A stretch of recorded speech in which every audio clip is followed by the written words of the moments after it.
Welcome everyone. I guess we should get started now. There might be a few people who come in late, but that'll be fine.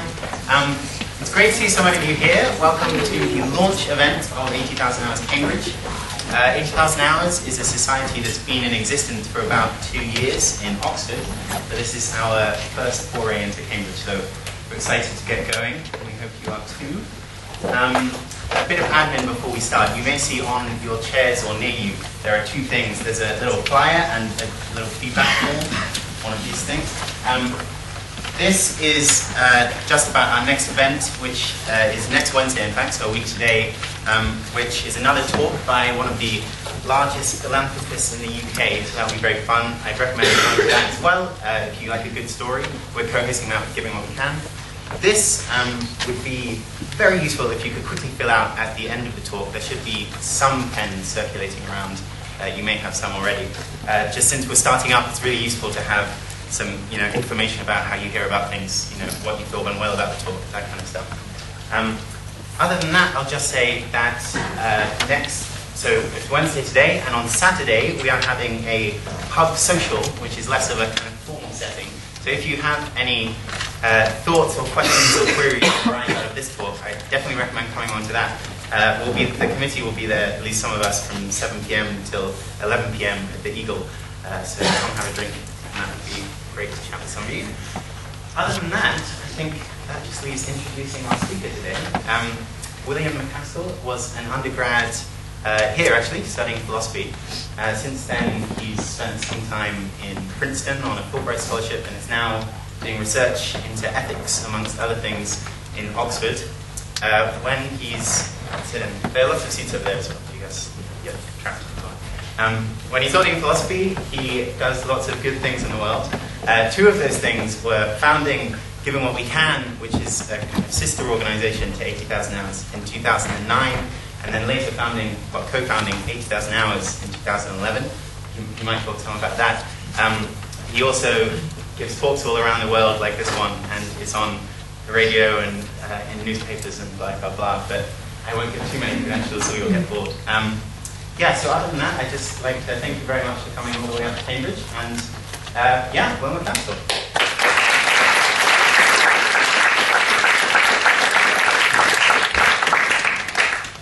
Great, well thank you all for coming. It's absolutely terrific to be back in Cambridge. Kind of miss the place.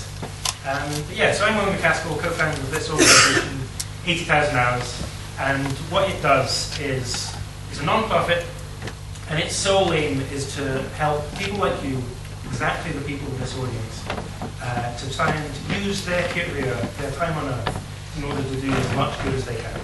Hence the title of the talk, What Careers Do the Most Good? And in this talk I'm going to do a few things. So I'm going to talk about why you kind of intuitive judgments about how to do good in the world and how to use your career to maximize your impact maybe not be enough in order to really make a difference. I'm also going to then talk about how to do better, how you can actually kind of maximize your impact. And in the third section I'll talk a little bit about what 80,000 Hours can do for you as well, how it can help you do good in the world. And now, kind of where does this name come from? 80,000 hours is the number of hours you typically work in the course of your life. That might sound like a lot, sound like absolute drudgery. But it's a finite number of time, and when you think about some of the big problems in the world, so think about the scale of HIV/AIDS, you think about malnutrition, you think about climate change, solving these problems, 80,000 hours isn't going to be enough for that. 80,000 hours, when you think about it, is almost no time at all. And so that leaves all you with a really tough question. It leaves you with the question, given that you only have a scarce amount of time, how should you spend that time? How should you allocate those hours? Which causes should you focus on? Which careers should you pursue? The answers to these questions aren't obvious. I'll tell a little bit about my history. Where I ended up is, on the basis of some of this reasoning, I switched my research focus. So I used to be into some very abstract and esoteric and not very practical things, whereas now I spend my research time trying to figure out what the ways individuals can do as much good as they can. In my spare time, I stopped playing rugby and instead started founding non-profits and working on that. And with my money as well, I've also switched that. So I now give about 10 to 20% of my graduate stipend, and once I start earning a little bit more, I'm going to give everything I earn above about £20,000 per year. That's about 60% of my lifetime earnings, given that I still become an academic, which I plan to do. I wasn't always like this. I used to be so naive. So we all want to make a difference. This is intuitively true. I'm sure every one of you, if you think about your own career, you think, yeah, of course, I want to do good in the world. Surveys have shown it as well. Most young people think ethical considerations or making a difference is absolutely crucial in the choice of employer. But what does that mean? So who here is from Jesus College? Do you have anyone? Okay, amazing. So I was at Jesus, and in my first year in the summer, I went and taught in Ethiopia. So you see the person in the middle, that's me, looking very young. And this was me just outside Addis Ababa, which is the capital of Ethiopia. And this was called Menegesha Rehabilitation Center. It was a kind of school or a rehabilitation center for children with polio. So polio is this kind of debilitating condition. It affects your joints. It renders you very disabled, which is why many are in crutches and one person's in a wheelchair. And after operations, there's a certain amount of time to recover, and they go to this center. Now, this was an absolutely terrific enterprise, and we found out about it through a kind of mutual contact.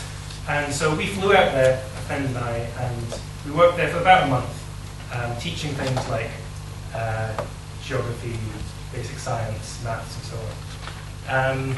There's just kind of one issue with teaching geography to Ethiopian children, especially children here, which is that they didn't understand English. So it actually made the classes kind of hard. They didn't really understand anything we were saying. And so you could do basic things, you could especially teach them some English and so on.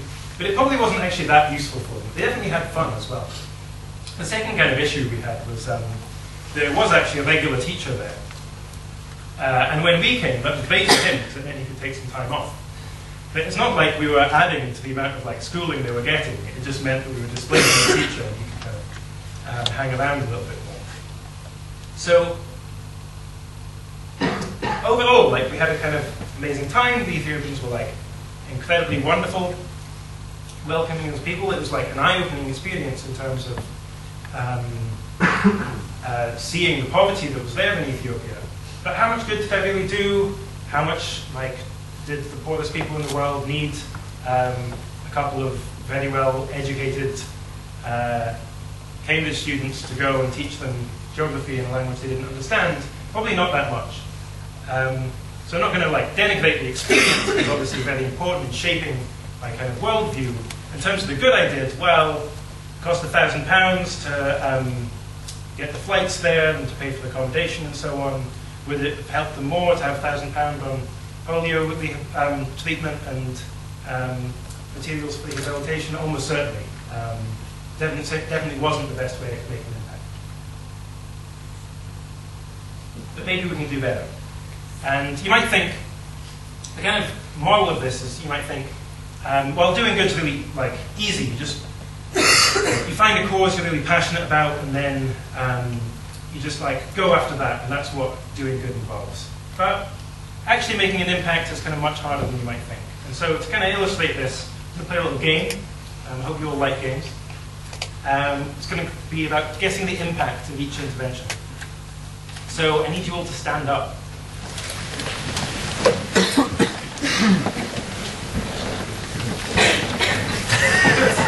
I might keep you standing like this. It's healthier as well. So this is drug abuse resistance education. This was a program in the US, and the idea was they train police officers, they give them about 80 hours of training, and then once a week in schools, kids would get education on the dangers of drugs and how harmful they could be and so on, how to resist peer pressure and so on. So that school kids, when they're growing up, don't take don't start taking kind of dangerous drugs. Now, what you've got to do is guess, did this program have an effect? Did it have no effect, or was it in fact actively harmful? Did it have a negative effect? So have a pause for a second to kind of think about it. Now, for those of you who thought that this did have an effect, just reminding you that's going into schools, educating children about the dangers of drugs, trying to get them to reduce drug consumption, never start. If you think that did have an effect, put up your hand. Positive effect. You said what age did they educate? It was high school students, so like 15, 16. Okay. If you think it had no effect, put up your hand. Okay, good. If you think it had a negative effect, put up your hand. Okay, good. So we've got a good high quality audience. Had no effect. Yeah, just didn't increase the rate of drug use, of course, even though it seems like it's plausible that it would. So if you got that wrong, sit down. You're out.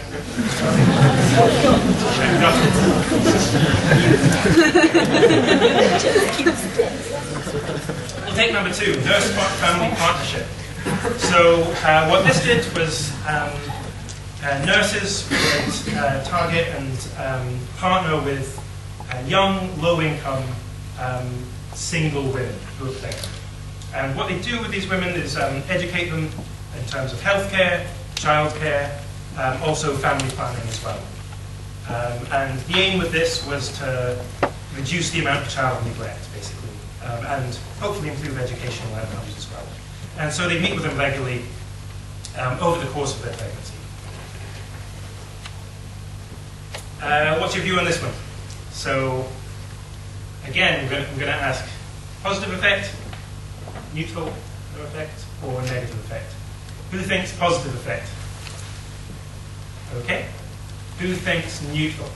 No effect. Okay. Who thinks negative effect? Again, we've got a good audience. Yeah. Significant positive effect. So yeah, again, if you can sit there. Eat it. Yeah, so educational outcomes improve 20 to 50%. There's significantly fewer child injuries. There's significantly less amount of child neglect. Okay, third program, Scared Straight. This got a lot of media attention. It's based in New Jersey. It was in the 70s. And what would happen is that schools would invite prison inmates to come to the school. And they talk about the horrors of being in prison. They talk about being raped. They talk about like, murder that happens and so on. They talk just about how horrific an experience it is. And the aim of this, of course, was to deter delinquent students from pursuing a life of crime. So, was this program successful? Put your hand up if you think it was. Positive effect. Good. Jacob's defending the uncommon view. Hands up if you think no effect. A lot of people. And hands up if you think it was actively harmful. Quite a few people. You're good. So yeah, did it increase rate of juvenile crime? Negative effect. Made things worse. School kids were more likely to go to prison after this program than before. Okay, we've got one last one. We're down to the select few, although you're way beating random chances. So I should be pretty pleased with that. Microcredit. So this is huge. Mohammed Yunus won the Nobel Prize for the idea of the Amin Bank, microloans. The idea with this is that you go to families and you provide them with a small amount of wealth, or kind of credit, as it were, and they can then pay back at a reasonable rate of interest, the idea is. And the idea is that if you're one of the very poorest people, one of the very poorest people in the world, financial volatility is just incredibly damaging. You might be just getting by, but then one bad spell, you suddenly need to pay for healthcare treatment or something, or you want to start your own business or something. It's just almost impossible if you've got so little money. So this is meant to be like insurance. It's very popular. So what do we think? Positive effect? Did it work? Neutral? No effect? Or negative? Was it actively harmful? So, positive effect. Okay? Neutral, no effect. Okay, and who thought it was actively harmful? So again, it was no effect. Absolutely nothing happened. So who do we have left standing? Okay, that's pretty good. So we actually do have a pretty good audience. Statistically, there should be like 2 of you, but there's actually like 5, maybe 6. So for the select few, firstly, we should give a round of applause.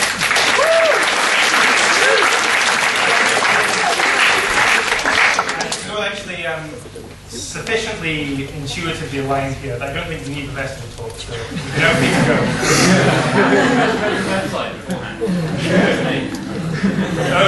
Okay, well, you're cheating, you can definitely.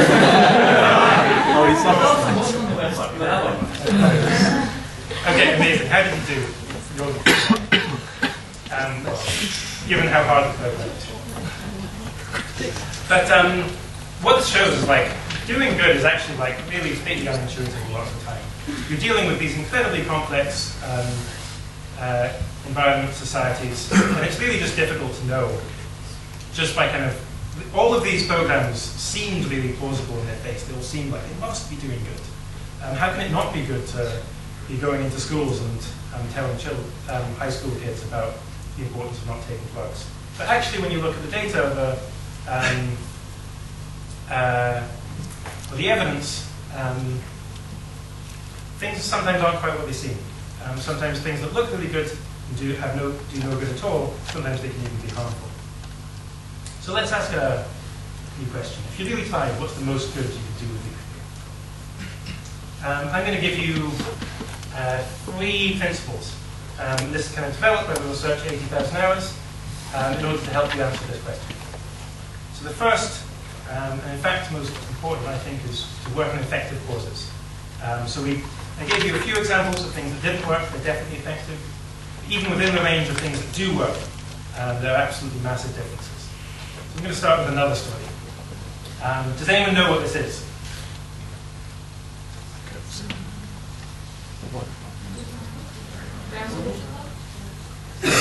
Yeah, so it's it's called a play pump. So the idea is this meant to be a win-win. Children get their first kind of playground immunity. So you know playground and merry-go-rounds, you run, jump, and spin on them. And at the same time, though, that pumps clean water up from the ground and provides clean water to the village. So when this was first introduced, in about 2001, it was like this absolute sensation. The media loved it. They were like, oh, it's child's play. The magic roundabout. Lots of puns like that. It got really successful as well. Laura Bush, who was First Lady at the time, she gave it $14 million. That was also matched by the Case Foundation. It won the World Bank Development Market Award, and even got a site visit from Jay-Z, who's calling right now to apologize for endorsing this program, because it was absolutely terrible. That was the only problem with the idea, really, was that it was hopeless from the start. So there were a number of problems with this intervention. Firstly, and most kind of basically, was the fact that it was 3 times as expensive as a hand pump, but pumped less water. And you might think, well, you get the benefit of a merry-go-round. But actually, it wasn't very fun either.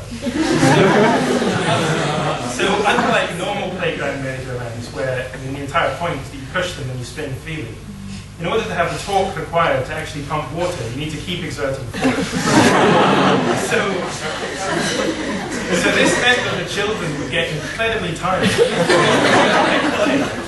Apart from in one village where they were paid to play in the So this meant that it was actually often the women, often the elderly women of the village, who all through the day and night would just push. It's like a creaking pump round and round. And when people would pass, they'd get incredibly embarrassed because they wouldn't know what they were doing. It was also kind of dangerous as well. Many people would fall off and break limbs. And often these elderly women would vomit from the exertion. So this was really pretty disastrous. There was also no community engagement. There was no follow-up. It was probably doing some good overall, especially in cases where they weren't replacing an old hand pump. Definitely not the most good they could be doing. So better would have been just a normal hand pump. Actually, that's a quote. That's even better again. So a normal hand pump would have cost 1/3 of the amount to provide raw water. It was therefore just doing more to help these people. Even better are chlorine dispensers. So this is a A very new idea from Innovations for Poverty Action, which is a think tank based in Yale. And the issue is that in the developing world, so a lot of, you often hear this figure, 2 billion people don't have access to clean drinking water. And you might think, is that because they don't have access to water, or is it because it's not clean? And the answer is really the latter. So the main issue in terms of sanitation in the developing world isn't lack of access to water, it's lack of access to clean water. And so chlorine dispensers is incredibly cheap.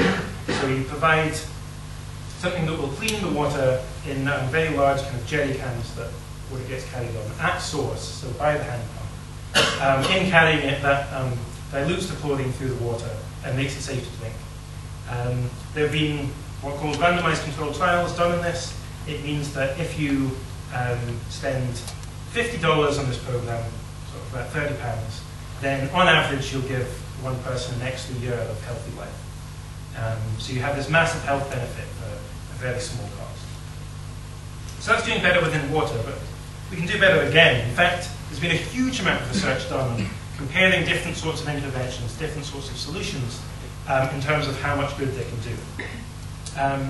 So this is an organization I was talking to just a couple of days ago, the Copenhagen Consensus Center, and what they aim to do, still very much in the beginning stages, it's all very difficult, but you can at least make some progress, is look at all the different interventions that you could do in the developing world, and how much good can you do doing any of them. So the things that do the best, vitamin A and zinc supplements. Again, the issue in terms of malnutrition in the world isn't that people don't have enough calories. In fact, most people in the world are getting at least just enough calories that they can survive day to day. The issue with malnutrition is a lack of vitamins, especially vitamin A, zinc, iron, and iodine. And that leads to a variety of things. It leads to anemia, it leads to stunting, it leads to stunted intellectual development as well. And it's again incredibly cheap to treat. So with a package of just a few dollars, you can give someone kind of all the micronutrients they need. You can also fortify salt and iron. So what I'm not going to do at the moment is to pick out specific causes that you should be focusing on. If you want that, that's giving what we can. The sister organization. Because at the moment, because there's still like very many, very high impact ways that you can do good, but the key thing is to be doing things at the top of the list rather than at the bottom, because the variance in terms of how much good you can do with a different intervention can easily be factored into thousands. You might be wondering, well, how do we even test for this? So I'll just briefly talk about that, which is the use of something that's really quite innovative in development, which is the randomized controlled trial. It's kind of surprising that this is innovative within development because it's simply the essence of the scientific method. It's what turned medicine from leeches and bloodletting to antibiotics and proper surgery in the early 20th century. But the idea is very simple. You want to find out if something works, take a group of people, divide them into a control group and an intervention group. In the intervention group, you actually do the thing that you're trying to test. You give them deworming medication or microvitamins or this chlorine. Control group you don't. You see what the difference is in both cases. And with this, you can also measure the effect as well. So not merely whether it has an effect, but how big an effect. And you can also work out the costs as well. And that means you can work out how much good has been done, what's the difference in terms of well-being between the people in the intervention group and the control group, how much did it cost. And then that means you can work out what the most cost-effective interventions are. So that's the kind of idea of focusing on the most important causes. If you decide to focus on clay pumps rather than water pumps, you'd be doing much less good. But if you try to focus on hand pumps, that are themselves a very good intervention rather than chlorine, you can help many more people by focusing on chlorine with the same number of hours and the same amount of money. So in kind of formula terms, this is Cambridge, you really love this stuff. Cause effectiveness is just the importance of the problem, but also the solvability of it. So when I talked about these other interventions, clean water is a massive problem, but it's also something that's very cheap to treat. Similarly, malnutrition is a massive problem. It's also something that's very cheap to treat. There might be other things that are huge problems, like death. In fact, everyone dies, that's pretty bad, but we don't have a solution to that. So some people, Google is now trying, if you wants to solve death.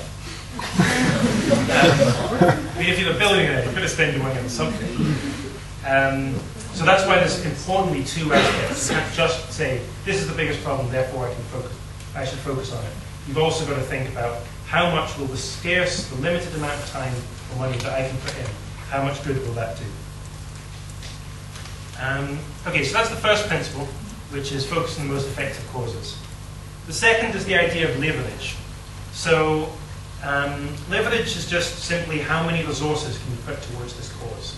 All other things being equal, if you can put more time, more money, or just generally more resources to one cause rather than another, then that's a good thing to do.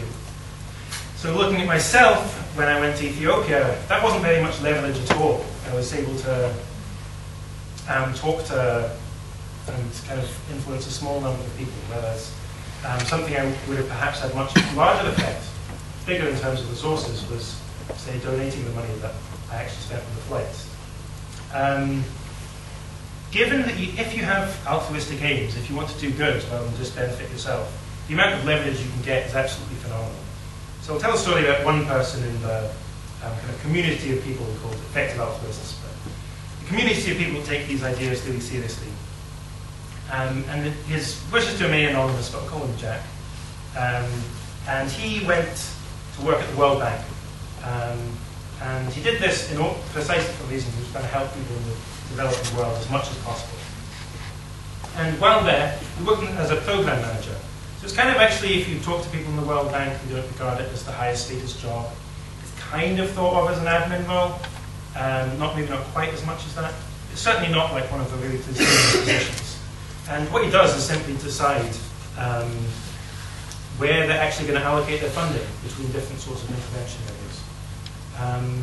And that meant that over 4 to 5 years, this guy Jack, it's not like he had particularly exceptional undergraduate, he was in fact hadn't even finished his PhD at the time, but he was able to move $400 to $500 million, just one man, and move that to causes that he thought, based on the evidence, were about 10 times more cost effective than the ones that he'd otherwise moved to.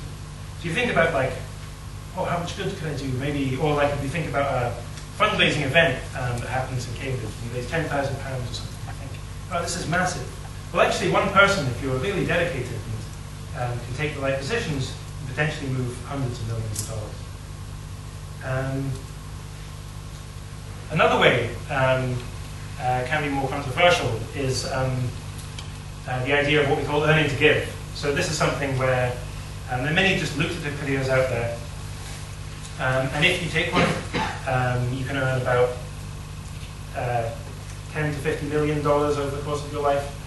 Sorry, I'm talking dollars, I've been in the US too long. But yeah, like 7 to 30 million pounds. And that gives you this amazing resource, like a very large amount of leverage, which is your money. And you're able to donate that to the very best causes. Many people are doing this, so people entering, deliberately entering lucrative careers and donating on the order of sort of 50%, 60% of their earnings. And you might think that's kind of weird, isn't doing good about like helping people, having tangible benefits. But bear in mind that, just bear in mind the kind of scale of global inequality. So the biggest difference between us and people in the developing world is simply how much money we have. So the scale of kind of inequality is really quite difficult to imagine, but if you remember the Occupy movement, they were protesting against the richest 1%, and in the US, at least 1% in the US was about 15 times richer than the average person. We were kind of outraged by that. But that Occupy protester is 20 times richer than just the average world citizen, like the typical world citizen. It means the Occupy protester, someone just on the median income in the US, is 20 times richer than half the world's population. Even if you're on the poverty line, you're still about 14 times richer than 1.5 billion people in the world. And kind of given this, an analogy I like to make is to say, think about Bill Gates. So when Bill Gates had this kind of ethical revolution, I think it was 2004, and he suddenly thought, God, I've been, just being a businessman, been very successful, at the time was the richest person in the world, but suddenly thinks, God, I just need to use my time to do good. If you'd then gone and worked at the soup kitchen, you'd think, whoa, that was a mistake. That's really not where your advantage lies. Your advantage lies in your money. But what's easy to neglect is that we're actually pretty much in that situation with respect to the global poor. Every single one of you in this room will end up in the richest 1% of the world. And if you're able to take a career that has even higher earnings, you can do absolutely huge amounts of good. Okay, so I'm going to move on to the third aspect. So again, one of these lovely equations. Career value has two aspects. When you're thinking about how much good a career does, potential for impact, that combines those two things, cause effectiveness and how much leverage you have, just how many resources you can move. There's also another important aspect, which is career capital. And that's a bit less obvious, but it's kind of intuitive. So this is an example of the Earth burning to represent climate change. So if you'd gone into a career 40 years ago, maybe 30 years ago, you wouldn't, and you were aiming to do good, you would not have been thinking about climate change. It just really wasn't on the radar. Scientists had started to be kind of worried about it. It was only between really in the 80s, 90s that things that it started to be recognized as being a serious concern. And supposing that you were that person, now looking back, you're like, actually, I was working in some other area, but now I think that climate change is the most important. If your work, in some cases, it's going to be harder to switch to a different cause than in other cases. So that's an advantage of earning to give. You can switch where your donations are very easily. In other sorts of careers, maybe as you're working in a doctor in the developing world, it'd be very hard to switch to climate change medication. One reason, the fact that your evidence and opportunities will change, provides one reason in favour of taking career paths that are as flexible with respect to causes and flexible with respect to future options as possible. As well as the fact that you'll gain new opportunities potentially, you'll gain new evidence about how to do good. You'll also find out more about yourself. It's difficult to know where your skills are, what you're kind of most interested in, where you can really flourish, and it's useful to gain skills and so on before that. What does that mean? Well, it means gain kind of transferable skills. This is kind of very familiar. You'll be used to this from the Cambridge Career Service, getting sales, leaderships, communications, teamwork. It can also just mean, though, just doing awesome things. So you might think, you might have some like amazing project in mind, but you think, well, it doesn't actually do that much good. It's going to make me look really good, but and I'm going to learn a lot in the course of doing it, but it doesn't have that much direct impact. At kind of your stage, that can actually be very good to do. So an example would be entrepreneurship, setting up your own business. This is what Paul Graham, he's founder of Y Combinator, which is like the biggest and best known startup incubator. So they take new startups and help them to grow. And he says, look, if you just found a company, you get amazing skills, and you show that you're a sort of like someone with incredible initiative, someone who can do new things, set their own agenda, and even if it fails, you can still look very good. So that's kind of one line of things, just doing things that like stuff that's really impressive. That can mean like getting good scholarships, getting a good degree at Cambridge kind of helps. Writing a book, starting a company, starting a non-profit. Even if you think those things don't have the biggest impact in the near term, well, it can actually give you kind of be a stepping stone to do even higher impact things later on. And that can be particularly important while you're still at the stage of learning a lot, which is how you should be thinking of things. One thing it does mean, though, so it can also mean, in terms of things that are in demand as well, building up skills, things like learning to program, learning to do, getting an economics PhD in particular, finding things that have value across a very wide range of activities can be particularly useful. One thing this does mean that working directly in the non-profit sector doesn't look like that great bet. Often you actually don't have that much impact when you're starting out. You have to do unpaid employment for a couple of years. You're doing fairly menial things. You're also just getting less training than you could be doing if you were working in other sectors, whether that's getting a PhD or building skills or working in the private sector. It's actually reasonably plausible that even if you wanted a career just in the non-profit sector, it's still best to go and work in the private sector for a few years first. You get incredible skills. You also get kind of line in your CV that shows you can work incredibly hard and you're able to go through very demanding selection procedures. Okay, so that's reminding you of this kind of how we think of like career value again, potential for impact. That's thinking of cause effectiveness and the leverage, the resources you can move, and also career capital. So how are you building up yourself? How are you building up your own resources? How are you building up your network, your CV, your skills? So that's kind of been very broad brushstrokes overview of some of the kind of important concepts when we come to think of having an impact to your career. Let's now talk a little bit about 80,000 hours itself. So there's really very little stuff out there on how to make an impact through your career. There's like ethicaljobs.com and other things talking about ethical careers. But normally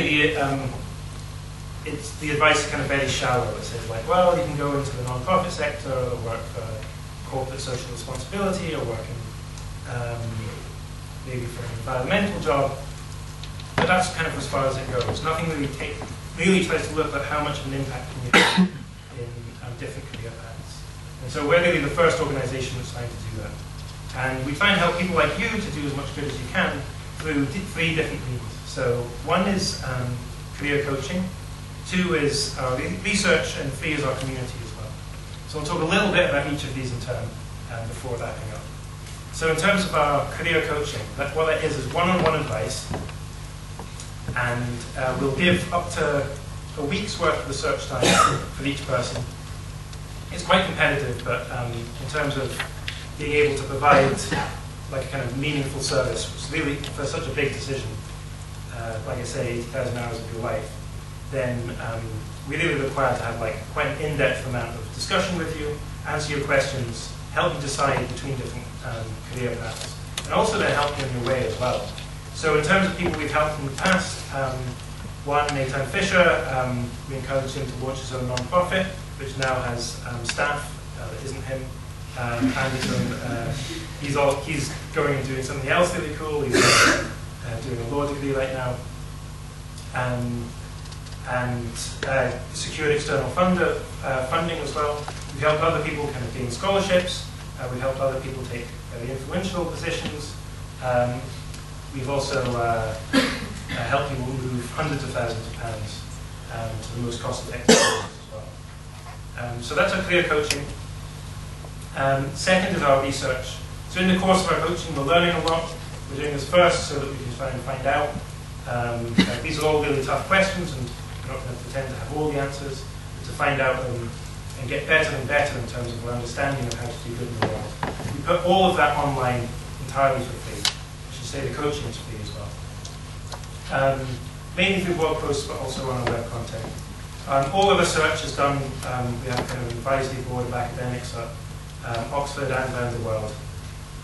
And in particular with our research, what we're trying to do is just look at different causes, look at different careers, and ask, well, which of these different career paths actually are looking the most promising, which have the potential to do the most good? How does non-profit work really compare with entrepreneurship, or earning money and giving it away, or going into research, or going into politics? And we try and post all of that online. The final thing then is our community. So we have over 1,000 members worldwide, and that's rapidly growing. And these members include business leaders, non-profit leaders, for-profit leaders, entrepreneurs, researchers, people in politics as well. And the idea of the community is that everyone has pretty much the same aim, to do as much good for the world as they can. And that's this incredibly powerful thing. So it means that the community is incredibly close-knit and extremely willing to help each other. And frequently, more senior members will advise and mentor more junior members. And many people have found jobs and employment and work opportunities and experience at places that they might not have otherwise been able to, simply because the person who knew that person as being someone who's aiming to do a lot of good. So if you're aiming to do good in the world, you're going to find a lot of people supporting you. And we're making the community to kind of help foster that. So, let's recap again, before I finally shut up. I talked a little bit about going with your gut and just trying to do good. Good things that just like seem plausible to you. And like from the game, from looking at some funny examples, seems like often actually we just can't do that very well. Instead, we looked at a few core concepts. One was cause effectiveness, how much different causes vary in terms of the impact you can make. Second was the idea of getting leverage. So often kind of ethical careers advice says, recommends going into positions that where you don't have that much power, but power just means more power to do more good, and that means things like potentially earning geopolitical politics or working for international organizations can be extremely powerful, can be extremely good ways to do good. And the final one was just simply building up yourself, building your skills and capital. Finally then, we looked at 80,000 hours and what it does. So our sole aim, the reason I get up in the morning, is to help people like you do as much good as we can. And we're just entirely open, we're just trying to work out what the best way is to do that are. So if you're interested at all, if any of this intrigues you, you've got a form in front of you. Please write down your email address. Tick boxes on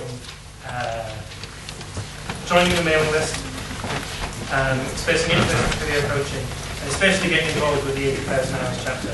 We're going to have a links section afterwards, and you can meet the chapter president, Jacob Beffen, the most charismatic man I know, and also you'll be able to chat to me as well. We're going to have some more questions, but that's it for now.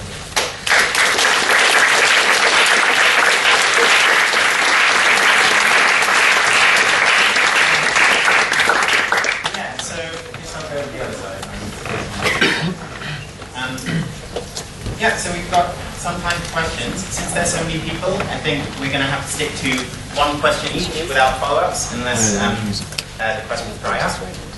So, as Will said, there's drinks reception afterwards, so if you don't get to ask a question that's really burning in your mind, then you can probably talk to people on the computer over there. So with that, are there any questions? Yes. I wonder, should I be altruistic? Yes. So the key, there's lots of reasons to think why you should be altruistic, you should try to help others. One is just a tremendous amount of good you can do. So it's kind of easier to quantify the good you can do through some careers rather than others. The idea of earning money donating to best cause is really easiest because we know how much it costs to save a life, and we know how much money we can make. Other causes, other career paths, I think, can do much more good again. But if you want to, over the course of your life, you can save literally hundreds of thousands of lives. It's an absolutely amazing opportunity that we all have, just by virtue of being born into an affluent country, and in this room by virtue of being born with a sufficiently good brain structure that you're able to do well in exams and think through problems. It's really a tremendous opportunity we have, and I can't really think of any more exciting or more meaningful way to live your life. So that would be my answer. Oh, sorry, James. No, you should check. Okay, cool. Go ahead. I mean, it might not be relevant to still quite a confined group, but I mean, the emphasis on effectiveness is really great, but isn't it also important to have spread? Because while donating to, say, climate change might not be the most effective way of doing good in the world, we can't, directing all of the funding into one area would cause the other areas to get significantly worse. Okay, yeah, so importantly, that's really good. And that's, once you're at the stage of this Jack at the World Bank moving hundreds of millions of dollars around, that sort of consideration becomes really important. And it's really important for governments and so on as well. At the stage of kind of thinking about your own contribution, like I say, you've got 80,000 hours, seems like a very long time, but then compared to problems, it's very small.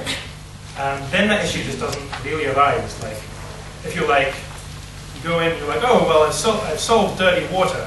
Now what's the next challenge? That would be kind of amazing. And unfortunately, the kind of best we're ever going to do is make a dent in some problem. That's kind of the best you can kind of aim for. In which case, the question is, what problem should you be focusing on? And while it's definitely true that not everyone in the world should all be focusing on one thing, that would mean many things might get neglected. And if you get very large amounts of resources at your disposal, then you will want to not simply focus on some things. For us, where you've just got a limited amount of, a very limited amount of time and a very limited amount of money, then yeah, you've got to just choose what's your one problem you can make a dent. You talked about transferable skills and trying to get things progressively with stability. In terms of applying or in terms of being tutored and the members of the organisation, how important is it to have things that demonstrate by themselves, like, I did an internship with the World Health Organization or that kind of thing, as opposed to having things which are prestige in profit organisations? So it makes sense to say, is it, for example, better to say I volunteered for cancer research for a month, or I did an internship at a PR company for a month? Yeah. So does that make sense? Yeah. So it's a really good question. And what things do you think? What companies or organisations or things are you thinking about as assessing this? Because that will make a difference. I guess things like, institutions, I mean, obviously NGOs are the thing that most people want to work for, or things like the World Health Organization or the UN or that kind of thing. Does that make sense? So I would really, I think you mentioned 3 different things I'd want to separate. One was working for the World Bank and World Health Organization. One is working on turning the cancer research into PR. So World Bank and World Health Organizations are extremely competitive. They're actually kind of like, if you have the opportunity to work for them, it's like, whoa, it sounds like amazing. In much the same way that working in I worked at McKinsey, it also sounds kind of amazing to potential employers. I'd say that either of those are maybe slightly better if you're thinking of a very wide range of organizations than, say, interning with cancer research. So as someone who runs a non-profit myself, I'd personally definitely much rather have someone who was had experience in the private sector, actually doing marketing, for example, than someone who's interning for free at a large charity, probably not going to learn as much, also just doesn't look in general as good as your CV. So if you're talking about World Health Organization and World Bank, it's really difficult to get internships there if you don't already have a lot of experience. If you can, then get it, because it looks like it's one of these things like working at McKinsey or Google or something that kind of shines on your CV. You definitely should do that, and maybe that's even better than working at maybe a PR firm. But I think either of those things are just going to be strictly better in terms of general career capital than working at even a famous non-profit. In terms of analysing effect, I mean, how easy is it to do it, to objectively say, the drugs program had a negative effect, the no positive effect? That must be quite a tricky process. Understatement. It's extremely difficult. And actually, one of the things, it's kind of odd, it gets quite meta, but one of the kind of cause areas that we think it's most important to go into if you're talented is doing that research to work out what the most important causes are, because it's so difficult. And it's still kind of very new, not much has been done prior to 20 years ago. You'll find that, especially economists, tend to be very ingenious with coming up with data, coming up with ways to measure things. And it sounded like you had kind of more just kind of practical, how do you even kind of gather this sort of data sort of questions. There's also, and the answer is that that answer for that just depends entirely on kind of exactly what the program is. So something like drug consumption, you've got to maybe you've got to go with surveys, which often get best data you can. If you're with health, then that's much better. You can detect how many worms are in someone's stool or something. You've got a nice objective measure. I thought initially you were going to go with like, how can you even compare across these different causes at all? Which is like an even deeper question. But often you'll find, like, if you're thinking about why do I care about education, why do I care about health, normally it's just as a means to improving people's well-being in the long run. And that's often like a common metric that you can use, just how much better does it make someone, how much better does it make them work, how much better off does something make, does an intervention make someone, as judged by their own lives. And in health economics, that's what they use. I mentioned very quickly this year of healthy life idea. So like, when comparing chlorine with micronutrients or something, they look at not only does it, how much longer does it do these things extend someone's life by, but also how much they improve the quality. And a ton of like really nice economic work gone into doing that. One from over here, so how about you? You said about how learning to give can be quite powerful. Do good, but how does like fundamental research into these areas? Any work on how that works? Sorry, said fundamental research into, like, for example, in cancer or something, or drug therapy. Okay, yeah. So again, it's going to depend really on the cause. So and so here's again how to think about your leverage. So almost everything in the world has diminishing marginal utility. It just means the more of something you have, the less good it gets. So one Easter egg is delicious, the third one can make you sick. But similarly, one cancer researcher, or the first 100 cancer researchers, are incredibly important. But then once you've already got tens of thousands of people working on it, having one more person isn't necessarily that useful. And so the answer, I think, is that fundamental research can be incredibly important. But mainly if it's just targeted on the things that other people aren't working on. So this is kind of one of the perverse things about doing good. Normally, if all your friends are rushing to do something, then you think, wow, that must be good. Then all your friends are rushing to a restaurant, go to that restaurant. The reverse can be true in the case of doing good.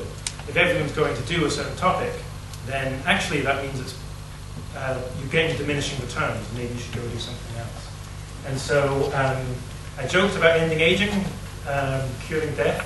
That's like kind of a wacky idea, but it's like something that very few people are working on. And so precisely for a reason it seems wacky. Maybe that sort of fundamental research it could be really powerful. Developed world diseases are just obviously massively overfunded in terms of research compared to developing world disease. So the amount of money that's getting spent trying to treat cancer is absolutely massive compared to the amount that's spent trying to work out how to clean water in a cheap way. And so the answer is just that it can be exceptionally useful. But you need to be very careful in terms of what topics you're picking, such that it's got huge potential impact if you do make a discovery, and also something that's not already absolutely turgid with people who are already funded to do that research. I guess it's a bit of an abstract question, but how much room in charity selection is there for some kind of partiality in which charity really? I mean, I kind of think a lot of the things that seem to be good things for raising money for charity, like if you see a friend doing a marathon, I'll often use the phrase, a charity that's very close to my heart, personal connection with. I mean, would you advise them to be instead running for vitamin A supplements, or would you think that the fact they might not be doing that good in the first place, it wasn't that actually means that you should be more partial with your charities, or you should literally just go by some sort of metric about those kind of life extension? That's a really good question. So the first thing I'd kind of like people to do would just simply to make a kind of honest decision about what they're doing. So if it's the case of raising money for the donkey sanctuary or something, donkeys. Okay, I was going to go into massive derivation. Okay, but raising money for donkey sanctuary or for vitamin A supplementation. Just as long as they can, so first thing is if they can honestly say, I'm going to run for the donkey sanctuary and raise money to look after the donkey for a month or something. And I'm doing that because that's a cause close to my heart, and I'm honestly happy doing something that's I personally find more appealing, even though it could say prevent malnourishment in thousands of children in the developing world. That would be like the first thing I'd like to see. I actually think that very many people, when actually they think through the consequences of what they're doing, would start to feel kind of hesitant about doing that. And especially when they think about just the sheer scale of the difference they make. The second thing is just, I think people are often quite confused about what they're passionate about and what's close to their heart. So supposing a family member dies of, let's say, lung cancer, and then you go and then someone runs and, so it's true in my own case, so I go and run a marathon to raise money for lung cancer. Like, is it really lung cancer that was the problem? Wasn't it like suffering and pain and illness and death? Why am I narrowing it at the level of lung cancer rather than people called Gary, age 65, who live in the south of France? Like, why kind of do I carve things up in that way rather than another? And for that reason, I think like a lot of the times when people say, oh, this is a cause really close to my heart, they're actually kind of, what they were reacting to was like suffering when people were being made badly off, and that's kind of a much kind of broader cause. So I think like, often people are really unreflective about charity. I think even just like taking people through some of these considerations would, in many cases, make them sympathetic to this without me saying, look, actually, just stop, thank you. But if I'm honest, I would say that. Okay. I have two questions. The first is, to what extent do you take into account the temporal dimension of impact? Do you apply a discount factor, for instance? And because I was kind of struck by the example that you gave of this Copenhagen consensus that for climate change mitigation as at the bottom, whereas if you look at a longer temporal scale, it may seem to be rather at the top, if it's about survival. And then the second question was, because you were talking about earning to give, to what extent do you differentiate between somehow the systemic impact and the individual impact? Because someone working in I don't know, hedge funds or something, is in his career, even if he's maybe earning a lot of money and then giving that I don't know, tuberculosis research foundations or so, at the same time, this person is contributing to the whole financial system, which is not particularly known to be. Yeah, so really good question. So the second one was systemic harm potentially through finance, and the first one was whether I discount impact.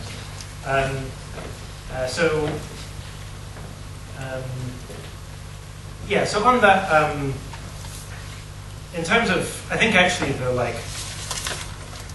issue of discounting is like something that, so economists generally understand it very poorly, but I think there's like a lot of things you can just say that's just correct. So in terms of like discounting well-being, so okay, briefly for those without an economics background, economists, when they're measuring kind of the impact different things have, they apply a discount rate. So that means that $1 in a year's time is only worth 97% the amount that a dollar's worth now. And sometimes they do this for well-being as well. So they say, one happy day in a year's time is only worth 97% as much as a happy day now. And in terms of moral philosophy, every single moral philosopher I know thinks that's wrong. I think it can be like very well demonstrated that it's wrong. But that's if we're talking about well-being. If we're talking about money, you should do something very different then. And the reason is that money compounds. So if I'm deciding whether to, let's say, fund climate change mitigation that has a benefit 100, where most of the benefit is at least 60 years into the future, versus funding malaria, well, if you cure someone of malaria, that has an ongoing economic benefit. It's not just you save someone's life and there it ends. That person is more productive than they were before. Standard economics is a multiplier effect. that grows at a rate in accordance with the rate of growth of the country. In developed places like India, that can be as high as 10%, but the standard discount rate used is normally 3% or 5%, because that's how much the economy kind of grows. So the idea is that if you're comparing benefiting someone in 60 years' time versus someone now, you can't just say, okay, well, I'll save their life by like 8 years, or extend this person's life by 8 years and this person's life by 7. Because if you extend this person's life by 7, well, that has this multiplying effect and gets bigger and bigger over time. So that was the digression on discounting, and that's ultimately my view. I mean, in terms of the stuff on the Copenhagen Consensus on climate change, like, take it with a pinch of salt. It's by no means like, you know, it's like kind of all very well to have this like clear ranking, but that's only some solutions. There's other things you can do in climate change that are potentially better than like all those other things. And so that's the kind of view on discounting. I think like what I said is the accurate view to have on it, which is don't care about, you should just be impartial between happy people in the future and making people better off now. But you do need to just, as a matter of like good economic sense, discount money, and that's very important.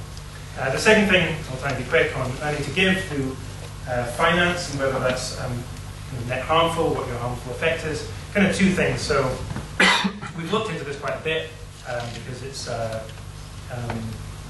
you can get really quite exceptionally lucrative careers in finance, and therefore a question as well, what about potential harm to it?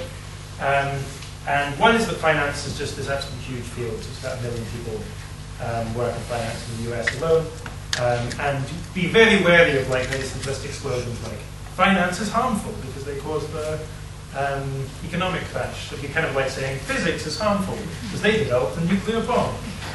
There's like huge array, and while there are people like developing incredibly financial instruments that are so complicated that no one can understand them, and are potentially having a massively bad economic effect. Maybe many other people are just moving money around in more efficient ways or helping companies to merge and so on. A second then is like, even in the kind of, in some of the areas that seem more dubious, we've tried to do, start quantifying like, what is the, supposing it is harmful, kind of, how big are the potential harms? And generally just, the economic crash was a very bad thing for the world, there's no doubt for that. Finance as an institution as a whole has been generally good over the last 20, 50, 100 years. But even if you think it's been net harmful, that's spread over a very large number of people. And once you think, what's the impact you have as an additional person, taking the place of someone else who will already be working in finance, it generally gets quite small. So we're like definitely open to more arguments and evidence on it. But from what we've looked into, it seems like you've got to have some really kind of implausibly bold assumptions to start thinking that harms you do by working in finance get anywhere close to the sort of benefits you produce through your donations. I'm afraid we're going to have to draw to a close there. Sorry, I know there are a few of you who didn't get to ask questions. But there's wine and cheese and juice and other good stuff in an adjoining room. Please join us. And also join me in thanking William MacAskill.